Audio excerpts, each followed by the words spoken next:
Train থামতেই হ্যাটকোট পরা সুরনাথ বাবু নেমে পড়লেন। স্টেশনটি ছোট, তার সংলগ্ন জনপদটিও বিস্তীর্ণ নয়। ট্রেন 2 মিনিট থেমে চলে গেল।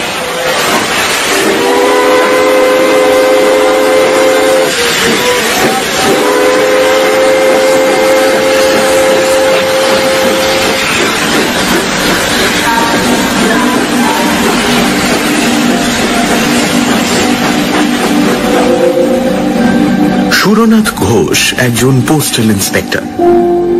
সম্প্রতি এদিকটার গ্রামাঞ্চলে কয়েকটি নতুন পোস্ট অফিস খুলেছে। সুরনাথ বাবু সেগুলি পরিদর্শন করতে এসেছেন। এর আগে তিনি এদিকে কখনো আসেননি। ছোট সুটকেসটি হাতে নিয়ে তিনি স্টেশন থেকে বেরিয়ে গেলেন। সঙ্গে অন্য কোনো লটবহর নেই। সুটকেসের মধ্যে আছে এক সেট শার্ট প্যান্ট, ধুতি, গামছা, সাবান, দাঁত মাজবার ব্রাশ ইত্যাদি। স্থানীয় পোস্ট অফিসটি স্টেশনের কাছেই। ডাক এবং তার 2ই আছে, একজন পোস্টমাস্টার, একটি কেরানি ও 2 জন পিয়ন। পোস্ট অফিসের পেছন দিকে পোস্টমাস্টার সপরিবারে থাকেন। বেলা আন্দাজ 11টার সময় সুরনাথ বাবু পোস্ট অফিসে এসে নিজের পরিচয় দিলেন। পোস্টমাস্টার খাতির করে তাকে ভেতরে নিয়ে গেলেন।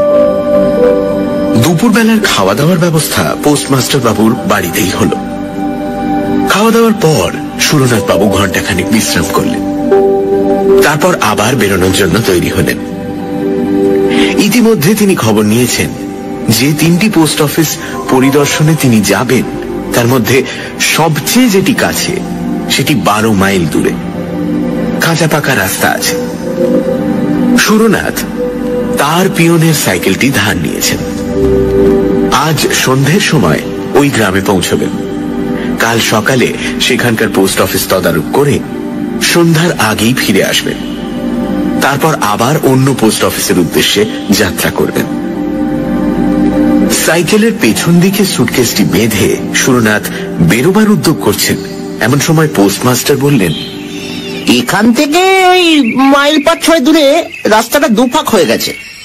ডান হাতি রাস্তাটা দিয়ে গেলে একটু ঘুর পড়ে বটে, কিন্তু আপনি ওই রাস্তাটা দিয়েই যাবেন। কিন্তু সুরনাথ জিজ্ঞেস করলেন, কেন?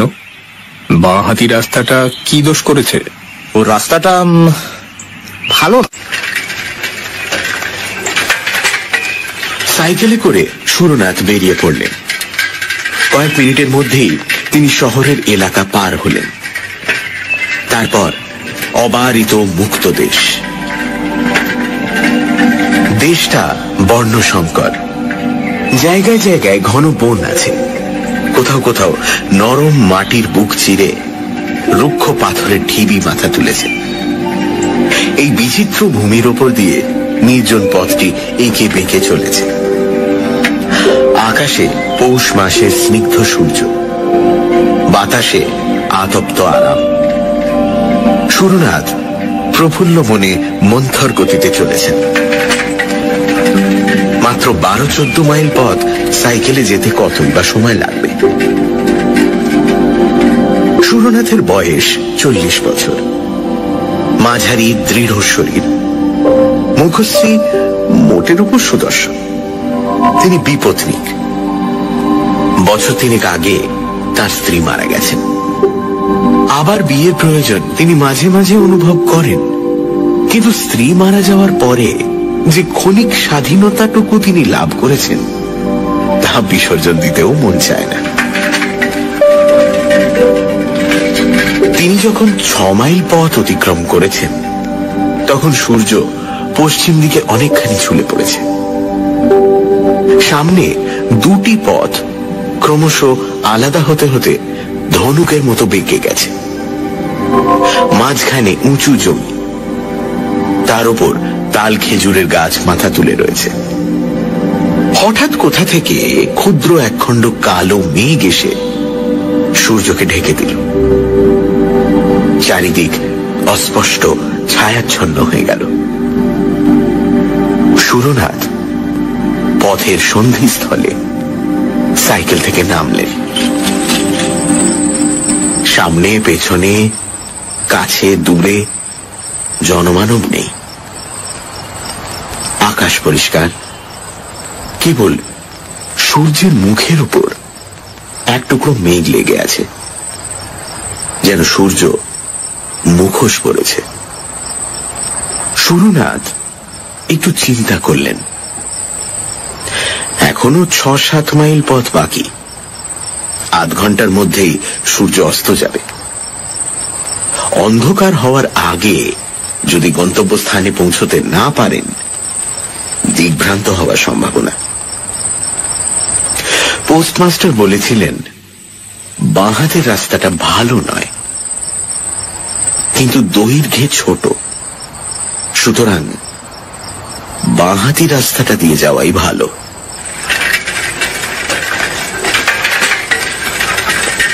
সুরনাথ সাইকেলে চড়ে বাঁ হাতি রাস্তাটা ধরলেন। পোস্টমাস্টার মিথ্যে বলেননি। পথ অসমতল ও পাথরে ভর্তি, কিন্তু সাবধানে চললে আছাড় খাওয়ার ভয় নেই। সুরনাথ সাবধানে অথচ দ্রুত সাইকেল চালালেন। সূর্যের মুখ থেকে মেঘ কিন্তু নড়ল না। মনে হলো মুখে মুখোশ এঁটেই সূর্যদেব অস্ত যাবেন। মিনিট 20 সাইকেল চালাবার পর সুরনাথ সামনে একটি দৃশ্য দেখে আশান্বিত হয়ে উঠলেন। অস্পষ্ট আলোতে মনে হলো যেন রাস্তার দুধারে ছোট ছোট কুটির দেখা যাচ্ছে। দু একটা আবছা মূর্তিও যেন ইতস্তত হেঁটে বেড়াচ্ছে। আরো কিছু দূর অগ্রসর হওয়ার পর পাশের দিকে চোখ ফিরে সুরনাথ ব্রেক কষলেন। একটা ছোট মাটির কুটির যেন মন্ত্র বলে রাস্তার পাশে এসে দাঁড়িয়েছে।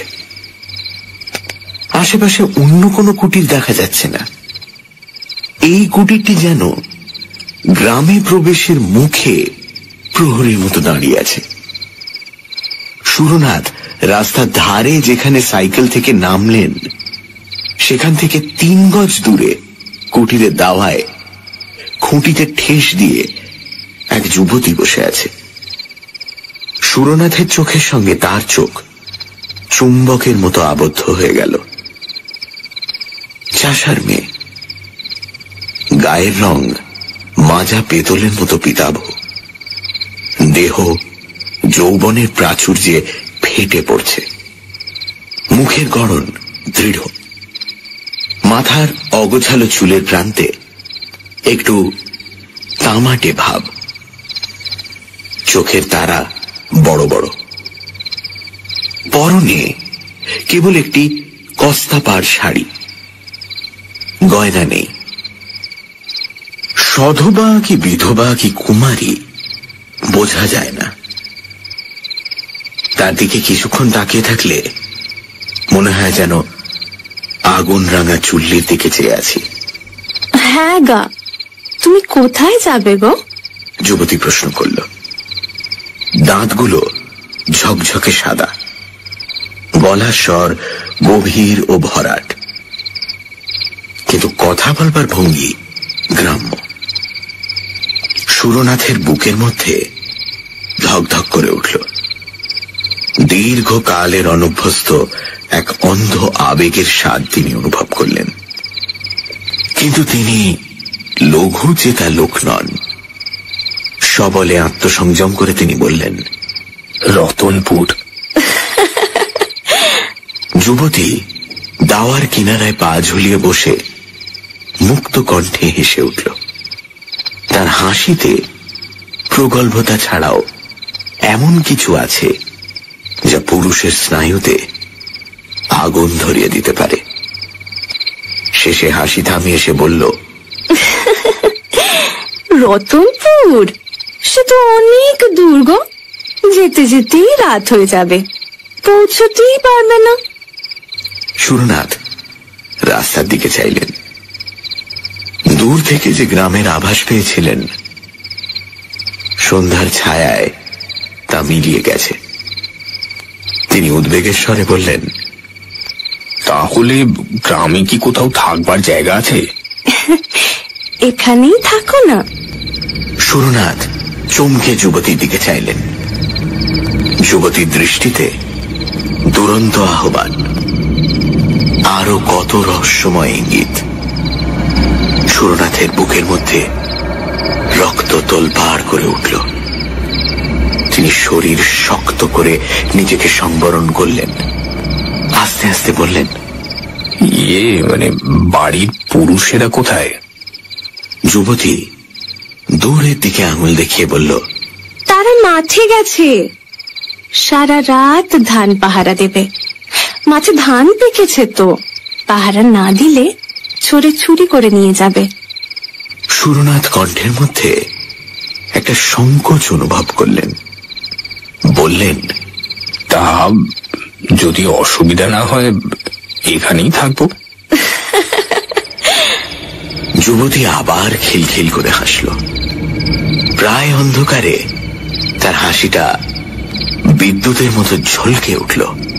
সে বলল, তোমার গাড়ি দাওয়ায় তুলে রাখো, আমি আসছি।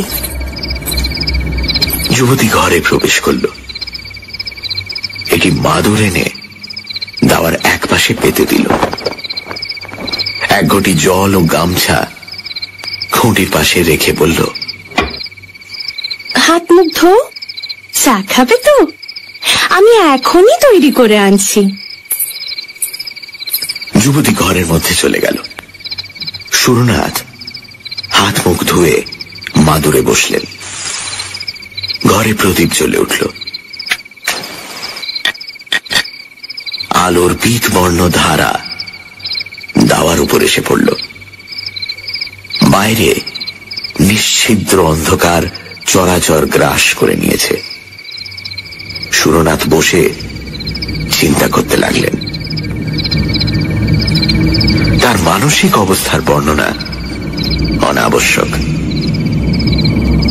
তীরবিদ্ধ হরিণ, আগুনের দিকে ছুটে যাওয়া পতঙ্গের মানসিক অবস্থা কে কবে বিবৃত করেছে?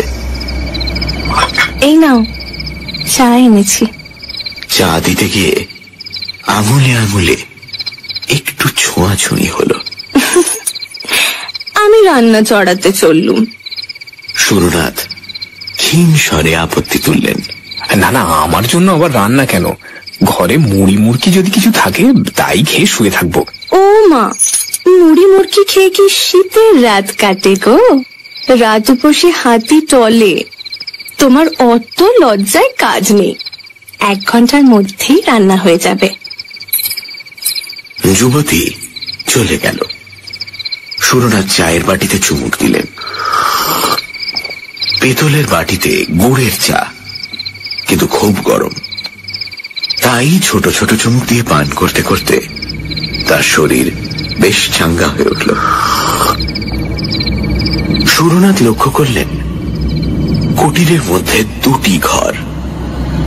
একটি রান্নাঘর, অপরটি বোধহয় শোয়ার ঘর। তিনি অনুমান করলেন দাওয়ায় মাদুরের উপর তার শোয়ার ব্যবস্থা হবে। তাই ভালো। কোনো মতে রাত কাটিয়ে ভোর হতে না হতেই তিনি চলে যাবেন।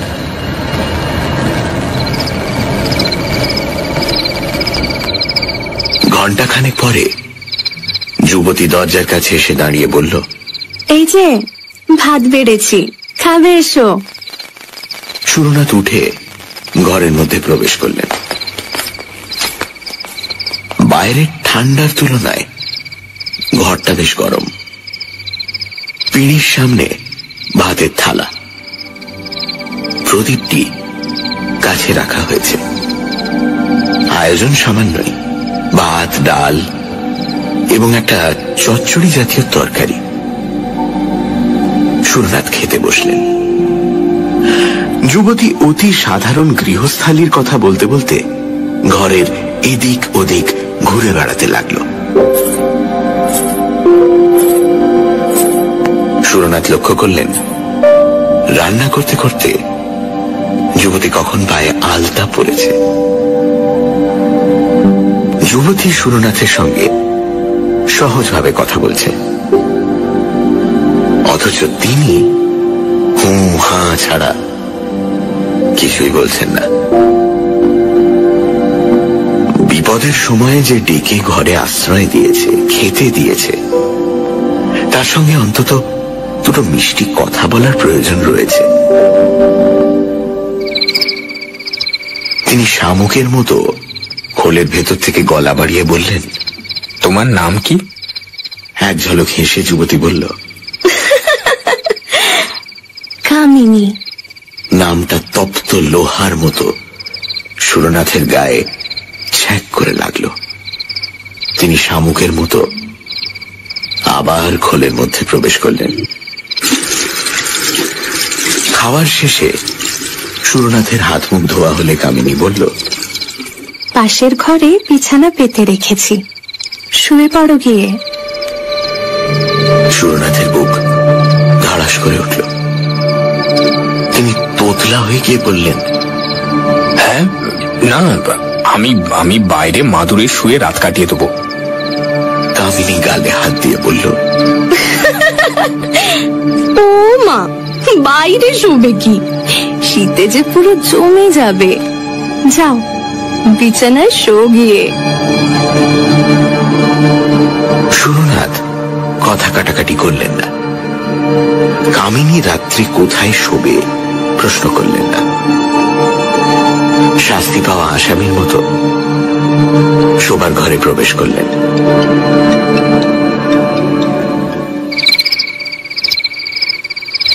ঘরে দীপ জ্বলছে। মেঝের ওপর খড় পেতে তার উপর তোষক বিছিয়ে বিছানা।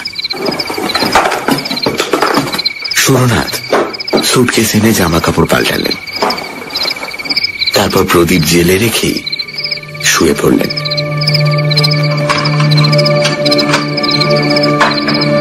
চোখ বুজে তিনি পাশের ঘরে খুটখাট ঠুনঠান বাসন কোসনের শব্দ শুনতে লাগলেন।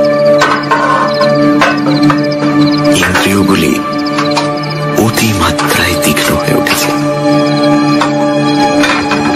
তার মনের উত্তাপ একটি সুদীর্ঘ নিঃশ্বাসে বেরিয়ে এলো। চোখ বুজে অনেকক্ষণ শুয়ে থাকবার পর তিনি আচ্ছন্নের মতো হয়ে পড়েছিলেন। হঠাৎ চটকা ভেঙে গেল। তিনি চোখ খুলে দেখলেন কামিনী নিঃশব্দে কখন তার বিছানার পাশে এসে বসেছে। তার মুখে বিচিত্র হিংস্র মধুর হাসি।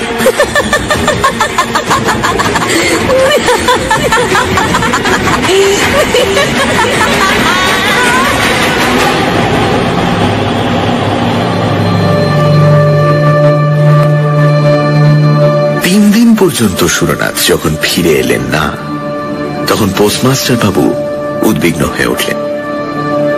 কেবল সুরনাথের জন্য নয়, সেই সঙ্গে পোস্ট অফিসের সম্পত্তি, সাইকেলটিও গেছে।